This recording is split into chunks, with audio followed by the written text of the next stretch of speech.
Aurelio del Viernes Santo, nos que continuar y sigue el corazón. Iglesia, quiero invitarnos a entender fiel del corazón. Guarda lo que Jesús apássanos. Nos puede hacer el momento de la liberación otro terrible, pero no se decidiría hacer el Viernes Santo sobre el Viernes Santo. Que cada momento es especial para reflexionar en las 7 palabras de Jesús. Debe ser invitado por el de aquí. A cada palabra que nos va a reflexionar, a cada cantica que nos va a entender o cada punto, sea corazón. San Agustín de la Vista Jesús la canta del corazón, la reza, hostia. Y la final entrega la intención de la noche. No da otro sino a alabar y glorificar a Cristo, crucificado en la cruz, manera nos hace de soledad nuestra sí compañía a Cristo del sufrimiento, y especialmente hoy nos recuerda de las 7 palabras de Jesús. Cada palabra tiene una comunidad grande. También invitado a un padre y quiero del corazón.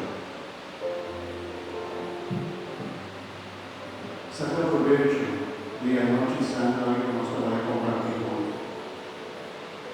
Nos arriba un día santo, para vivir santamente. Háganos pedir Espíritu Santo acompañarnos a la noche, al Espíritu Santo inspirarnos cantando en nuestra artista, pero también cada uno de nosotros. Al Espíritu Santo resulta todo el corazón de tu reino. Y resulta Padre con los poderes de su palabra. Te diga un hermano, danos ser un momento así en el corazón. Padre del corazón, ante ti, trata de amor, su Espíritu Santo. Trata amoroso, háblanos en eso.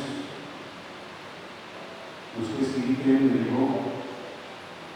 Venga temprano, nos sacan camino de cruz, nos acorda de todo que Jesús sacara para nosotros. Por eso la tarde nos acompaña Jesús por la cruz y nos adoré y nos agradece. Ahora te pido la noche, Dios Espíritu Santo, nos te pido a cada palabra que nos trae de Jesús por la cruz. También sea para nosotros bendición, sea para nosotros luz, sea para nosotros consuelo, sea para nosotros fortaleza. Y a todo el que presente cada gozo, nos que sigue alabado y glorificado, amor y Espíritu Santo. Espíritu Santo,